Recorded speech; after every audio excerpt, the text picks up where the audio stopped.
Hello everyone, welcome back to the channel of knowledge heart. और आज की video में हम लोग पढ़ने जा रहे हैं क्लास 8 साइंस के चैप्टर नंबर 9 के पार्ट 3 को। ओके, तो ये हमारा फाइनल वीडियो होगा। होपफुली हम लोग पार्ट 3 वीडियो में अपने इस चैप्टर को ख़त्म कर लेंगे। ओके, तो इससे जो पहले के पार्ट 1 एंड पार्ट 2 वीडियो थे इसी चैप्टर के, अगर अभी तक आप लोगों ने पार्ट 1 एंड पार्ट 2 वीडियो नहीं देखा है तो मेरे क्लास 8 की प्लेलिस्ट में जाकर के part 1 and part 2 video kindly देखें, ताकि आपको पार्ट 3 वीडियो जो है वो बेटर अंडरस्टैंड हो सके। ओके, तो मैंने जो पार्ट 1 एंड पार्ट 2 वीडियो है उसमें अच्छे से जो है आपको सारे टर्म्स जो है एक्सप्लेन करे थे। What is reproduction, what is sexual reproduction, what is a sexual reproduction. Okay, and sexual reproduction किस तरह से ह्यूमंस में होते हैं, कौन कौन से मेथड्स होते हैं, किस तरह से जो है वो सारा प्रोसेस होता है। ओके, ये सारी चीज़ें मैंने बताई थी। एंड पार्ट 2 वीडियो में अच्छे से रिकैप भी दिया था आपको पार्ट 1 वीडियो का। तो आई डोंट थिंक मुझे आज पार्ट 3 वीडियो में जो है आपको रिकैप देने की ज़रूरत है। ओके, तो मैंने जहाँ पे पार्ट 2 वीडियो एंड करा था मैं वहीं से अब स्टार्ट करूँगी विदाउट डिले। ओके, तो यहाँ पे ए सेक्सुअल रिप्रोडक्शन पे मैंने एंड करा था अपना, ये ए सेक्सुअल रिप्रोडक्शन है, यहाँ पे मैंने एंड करा था अपना पार्ट 2 वीडियो। ओके, यहीं से स्टार्ट करते हैं। ओके, तो चलिए विदाउट डिले अपने एनसीईआरटी टेक्स्ट बुक का line by line explanation start करते हैं। तो हमने यहाँ ए सेक्सुअल रिप्रोडक्शन देख लिया था। तो आपको जैसे कि पता है कि what is sexual reproduction and what is a sexual reproduction. Reproduction के मैंने आपको बताया था कि 2 मोड्स होते हैं, sexual reproduction and A sexual reproduction.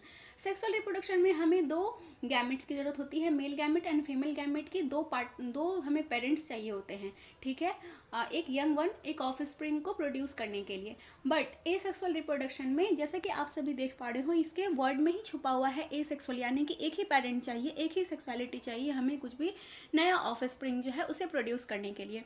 Okay, तो वो क्या होता है ए सेक्सुअल रिप्रोडक्शन, उसमें एक ही पेरेंट जो होता है वो एबल होता है अपने जैसे यंग वन को प्रोड्यूस करने के लिए। तो हम अमीबा एंड हाइड्रा में देखेंगे ए सेक्सुअल रिप्रोडक्शन किस तरह से होता है। ओके, तो यहाँ पे आप देखो, ये जो आपको फिगर दिखाई दे रहा है ये किसका फिगर है, ये फिगर है आपको हाइड्रा का। ओके, कहा जा रहा है get permanent slides of hydra. तो आप लेबोरेटरी में जाएंगे, ठीक है, आपको लेबोरेटरी में जो है स्लाइड्स मिल जाएंगे हाइड्रा के, तो आप परमानेंट स्लाइड ले लो हाइड्रा के। Okay, observe them using hand lens और अ माइक्रोस्कोप, और इसे या तो आप लेंस की हेल्प से या फिर माइक्रोस्कोप की हेल्प से जो है ना ऑब्जर्व करें। Look out for any bulges from the parent body. तो आप जो हाइड्रा का पेरेंट बॉडी देख रहे हो, आपको उसमें कहीं पे भी बल्जेस, इस तरह से जो यहाँ पे बल्जेस दिखाई गई हैं। ओके, इस तरह का कुछ भी आपको स्ट्रक्चर जो है पेरेंट बॉडी पे दिखाई देता है। Then count the number of bulges that you see in the different slides, और जो डिफरेंट स्लाइड्स होंगी तो आप उन सभी में जो है ना कितने सारे आपने बल्जेस काउंट किए हैं पेरेंट बॉडी पे वो आप, ठीक है, देख लो। Also note the size of the bulges, और उस बल्ज का साइज कैसा है वो भी जो है आप नोट करो। Draw the diagram of hydra as you see it, compare it with the figure 9.11। तो आपने जो माइक्रोस्कोप पे या लेंस पे ऑब्जर्व करा हाइड्रा का जो आपने लैब में, तो उसको आप कंपेयर करो इस फिगर से कि आपको इस तरह से कुछ सिमिलर स्ट्रक्चर जो है दिखाई देता है। ओके, कहा जा रहा है in each hydra there may be 1 or more bulges. तो हर एक हाइड्रा में जो है या तो एक से ज़्यादा बल्जेस आपको दिखाई देंगे। ओके, दिखाई दे सकती हैं। These bulges are the developing new individual and they are called buds. और यही जो बल्जेस होती हैं, ये जो स्ट्रक्चर उनके पेरेंट बॉडी पे होती हैं, यही जो है ना आगे चल के एक नया हाइड्रा बन जाता है, जिससे कि एक नया जो है उनके सिमिलर काइंड का हाइड्रा जो है वो प्रोड्यूस हो जाता है। ओके, तो इस तरह से आपने यहाँ पे देखा कि जो हाइड्रा है ना, एक सिर्फ एक ही जो है ना अपने आप में ये हाइड्रा जो है एक नए यंग वन को अपने सिमिलर काइंड ऑफ इंडिविजुअल को प्रोड्यूस करने में जो है केपेबल है। ओके, एंड ये जो बल्जेस हैं इनको क्या कहते हैं, हम इनको बर्ड्स कहते हैं। Okay, recall the presence of birds in yeast. और जो यीट्स में बर्ड्स प्रेजेंट होते हैं, यीट्स का आप याद करो, यीट्स में भी जो है ना बर्ड्स प्रेजेंट होते हैं। In hydra to the new individual develop as outgrowth from a single parent. तो इस तरह से यहाँ हमने देखा कि जो हाइड्रा है उसमें जो एक नया इंडिविजुअल इस तरह से आप यहाँ देख रहे हो वो कैसे पैदा हो रहा है, एक सिंगल पेरेंट से पैदा हो रहा है। This type of reproduction in which only a single parent is involve is called a sexual reproduction. तो इस तरह का रिप्रोडक्शन, ठीक है, जिसमें कि सिर्फ एक पेरेंट ही केपेबल होता है अपने जैसे यंग वन को प्रोड्यूस करने के लिए, उसे हम क्या कहेंगे, उसे हम कहेंगे ए sexual reproduction. Okay, and sexual reproduction में हमें 2 पेरेंट की जरूरत होती है, मेल गैमेट फीमेल गैमेट दोनों की जरूरत होती है। Okay, since new individual develop from the birds in this hydra, तो जैसा कि हमने देखा कि नया इंडिविजुअल जो है इस बर्ड से प्रोड्यूस हो रहा है हाइड्रा में, तो this type of asexual reproduction is called budding. तो एसेक्सुअल रिप्रोडक्शन के भी ना बहुत सारे टाइप्स हैं। ओके, तो हाइड्रा में जिस तरह का एसेक्सुअल रिप्रोडक्शन होता है उसे हम कहते हैं बडिंग। क्या कहते हैं? बडिंग, क्योंकि बर्ड से जो है न्यू इंडिविजुअल पैदा हो रहा है तो उसे हम कहेंगे बडिंग। तो याद रखेगा हाइड्रा में किस तरह का एसेक्सुअल रिप्रोडक्शन फॉलो होता है? बडिंग फॉलो होता है। ओके, एंड नाउ है another method of asexual reproduction is observed in the microscopic organism amoeba. अब यहाँ पे आपको अमीबा का फिगर दिखाई दे रहा है ना। अब अमीबा में दिखाया गया है एसेक्सुअल रिप्रोडक्शन किस तरह से होता है। ओके, तो अमीबा आपको जैसे कि पता है कि वो एक यूनिसेलुलर ऑर्गेनिज्म है, एक सिंगल सेल से बना होता है, एंड उसका शेप जो होता है वो डिफिनिट नहीं होता है, उसका शेप इरेगुलर शेप होता है। जिस तरह से भी ऐसे ऐसे ड्रॉ कर दो वो क्या हो गया? अमीबा बन गया। ठीक है, एक डिफिनिट सा शेप नहीं होता, इरेगुलर शेप होता है और कंटिन्यूस अपने शेप को चेंज करते रहता है। Okay, you will recall that amoeba is a single celled organism. जिस तरह से यहाँ पे बताया गया कि अमीबा क्या है? सिंगल सेल ऑर्गेनिज्म है, फिगर 9.12 में दिखाया गया है। Okay, it begins the process of reproduction by the division of its nucleus into two nuclei. तो अमीबा में किस तरह से होता है एसेक्सुअल रिप्रोडक्शन? इस तरह से आप देखो, इसके सेंटर में यहाँ पे क्या है? ये न्यूक्लियस है। इसका न्यूक्लियस जो है ना ये डिवाइड करना स्टार्ट करता है। इसका न्यूक्लियस इस तरह से आप देखो दो उस तरह से न्यूक्लियस में जो है डिवाइड हो रहा है। इस तरह से फिर क्या हुआ? इसका पेरेंट बॉडी जो है दो पार्ट्स में डिवाइड हो गया है। एंड फाइनली क्या हो रहा है? आपको ये दो पेरेंट बॉडी में से एक पेरेंट बॉडी अलग हो गया है। ठीक है, एंड यहाँ पे ये एक डॉटर बॉडी हो गया है। ठीक है, तो ये डॉटर इंडिविजुअल, ये न्यू इंडिविजुअल बना, और ये जो पेरेंट था वो। तो इस तरह से अमीबा में जो है एसेक्सुअल रिप्रोडक्शन इस काइंड से होता है। एंड इस तरह से जो रिप्रोडक्शन हो रहा है अमीबा में, इसको हम कौन सा फिजन, इसको किस तरह का रिप्रोडक्शन कहेंगे? एसेक्सुअल रिप्रोडक्शन में ये आता है बाइनरी फिजन के अंदर। ठीक है,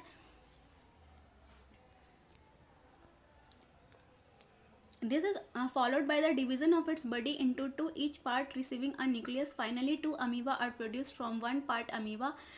ओके, तो हमने जैसे कि देखा कि ये जो अमीबा में एसेक्सुअल रिप्रोडक्शन इसके न्यूक्लियस के डिवीजन से स्टार्ट होता है। उसका न्यूक्लियस डिवाइड होता है दो पार्ट में, एंड उनका बॉडी भी फिर डिवाइड करता है। फाइनली एक parent body and daughter body बन जाता है। ठीक है, तो इस तरह की रिप्रोडक्शन जो अमीबा में फॉलो होता है एसेक्सुअल रिप्रोडक्शन हमने देखा, वो क्या कहलाता है? बाइनरी फिजन कहलाता है। फिजन वर्ड ही है, यानी कि वो फिजन हो रहा है, यानी कि उसका बट रहा है वो। ठीक है, एक पार्ट दो पार्ट में बट रहा है। ठीक है, apart from budding and binary fission there are other methods by which a single parent reproduces. तो बडिंग और बाइनरी फिजन के अलावा भी और बहुत सारे मेथड्स हैं एसेक्सुअल रिप्रोडक्शन के। ठीक है, बहुत सारे ऑर्गेनिज्म अलग काइंड के जो है एसेक्सुअल रिप्रोडक्शन के मोड्स फॉलो करते हैं। ओके, तो अमीबा में बाइनरी फिजन फॉलो होता है। अभी के लिए आप इस क्लास के लिए इतना याद रखें, अमीबा में बाइनरी फिजन होता है, एंड हाइड्रा में जो है वो क्या होता है? बडिंग फॉलो होता है। ओके, बाकी के एसेक्सुअल रिप्रोडक्शन के मोड्स जो है हम नेक्स्ट हायर क्लासेस में देखेंगे। ओके, यहाँ पे आपको क्लोन का स्टोरी दिखाया गया है, स्टोरी ऑफ डॉली। डॉली जो थी वो फर्स्ट मैमल क्लोन थी जो 5 जुलाई 1996 को जो है पैदा की गई थी। तो यहाँ पे जो फर्स्ट फिन डॉर्नेस्ट शिप आपको दिख रही है, और ये क्या है? स्कॉटिश ब्लैक एवी।